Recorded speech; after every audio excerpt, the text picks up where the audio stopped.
Dolphins. Let's talk about the Dolphins. Talk about talent. Ooh. Because really the second, third in this division is going to come down to the Patriots and the Dolphins, obviously. I feel like there's a very clear number 1 and a very clear number 4.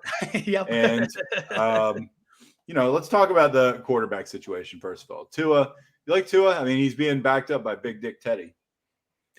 Big Dick Teddy. I don't know what to think of Tua. At this point, at least what we know is this, that we will have the answer this year. If it doesn't get done when you have Tyreek Hill and Jaylen Waddle and some other good running backs and Gesicki to throw to, then it's never getting done. He's not a real talent. I do think the things he does well, hitting receivers in stride, very accurate, very careful with the ball, and then letting receivers kind of do their thing, it's going to be a perfect fit for what their new offensive coordinator, Mike McDaniel, offensive head coach, likes to do. Coming over from the 49ers, the Deebo Samuel type of usage of their weapons. I really like what Tua brings to the table with this offense. So in that sense, I kind of like it. I do think it's going to be legit. I do think they also lean a lot on the running game if he's going to bring over the Shanahan tree. Remember, he's the run game coordinator, so you've got to imagine he likes to run at least a little bit. So I don't think it's going to suddenly be like Tua going ballistic for 5,000 yards because he has these two amazing weapons. I think it's just going to be like a nice real-life combination that gets some pretty solid fantasy stats for Tyreek Hill and Waddle, but Hill took a big hit from where he was last year. Waddle takes a little bit of a hit now that Tyreek's there. So it's just like it's intriguing for sure. And I do like Tua as a quarterback too because of the weapons, but it's not one that I'm like sprinting after either, if that makes sense. It makes sense. I am not really a Tua believer. Yeah. But I agree completely with what you said. I mean, no one can say he doesn't have the weapons at this point. No. So what did you think of Tyreek Hill just coming over and throwing shade and just being like, oh yeah, he's more accurate than Tyreek Hill. Like, what are you doing, man? Just come on, no need for that. It's so stupid too. You just look like a fucking idiot. Like right, you're gonna because I got news for you, buddy. Like the numbers aren't gonna lie at the end of this year. No, and these are not going to be Pat Mahomes, Tyreek Hill numbers. No, they're just not.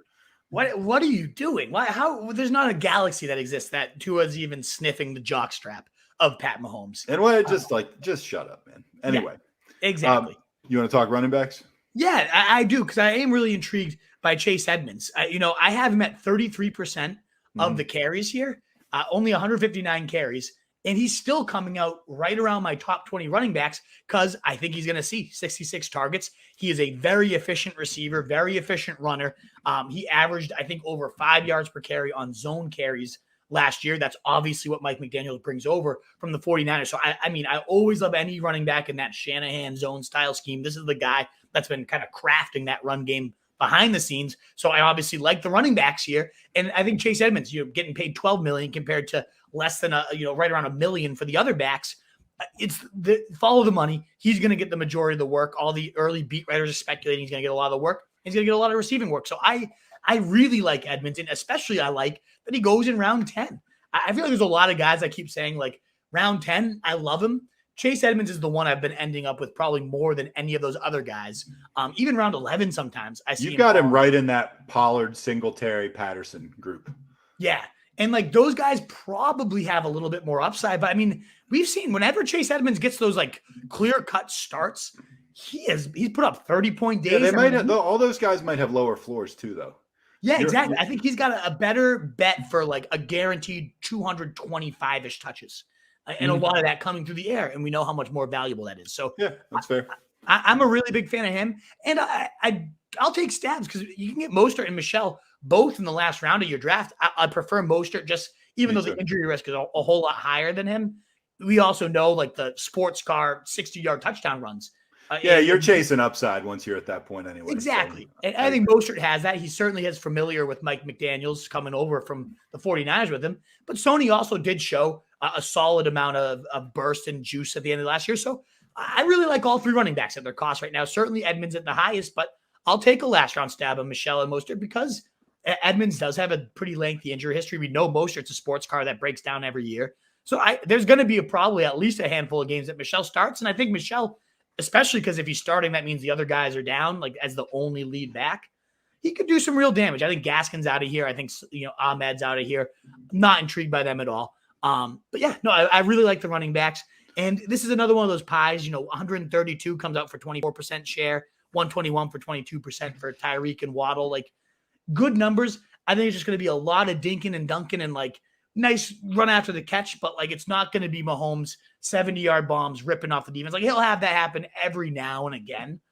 Weirdly, I did see a stat that like Tua was a top 5 deep passer last year in accuracy. I saw that too. Bottom 5 in deep pass attempts. So I mean, maybe there is a ceiling here that we're just kind of overlooking, and Tua does go for like 4,800 and the receivers go nuts and so do the running backs. That does not feel like Tua to me, but I guess there's an underrated ceiling. That I'm willing to be convinced. It's not like something I'm going to dig my heels in on. It's just I haven't been dazzled at all yet. So we'll see what happens. Me neither. Gesicki, we just know that Tua loves throwing to Gesicki. He's been one of the target leaders back-to-back years.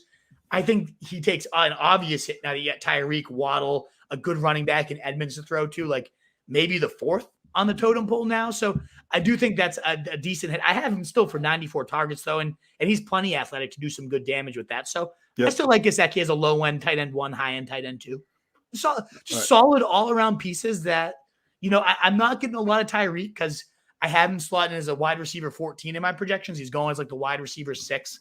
So I haven't been getting a lot of him. I haven't been getting a lot of Waddle either because he goes above like Deontay Johnson. So just so you know, you have a pretty substantial discrepancy on Waddle. Hill, your projections had him come out 10th, I think. And you have him 8th on your big board, which I was a little surprised. No, Hill. Oh, okay. I was going to say Waddle definitely not that high. No, Waddle's the one that you have the big discrepancy on, though. You have Waddle projected at 24th, and you like him at 17 on your big board. I was actually surprised by I was like, that didn't quite seem right to me. Like, you have him over Gabe Davis. You got him over. Really? Okay. I don't like that. No, I don't like that either. Yeah. You got him, you got him over some guys where it's like, I can see you got him over Brandon Cooks, Hollywood, Mike Williams, who's like, I think you might even have Mike Williams too high, over Terry McLaurin. I don't know, but I definitely don't like him over Gabe Davis. 17 seems high for me. And like I said, your projections have him 24th, quite a bit lower. Interesting. We're about to talk about Mike Davis too, who I had at like wide receiver 30, and then when Mike Williams ended up coming out, I felt a lot better about him. You mean Mike Williams, not Mike? Mike Williams, yeah, Mike Davis. Right. We don't need it. We've already talked about Mike Davis 2 times in 2 days, which is too much. I know. I saved that division for last though, Truth, just because there's so many juicy teams to talk about. I know, like by the last division, we're losing steam, and it's like, oh well, okay, we get to talk about these 4 teams then. What is up, you fantasy wolf? Thanks so much for tuning in. If you haven't already, share your thoughts in the comments, check out some more videos, and join the newest Wolfpack by subscribing below.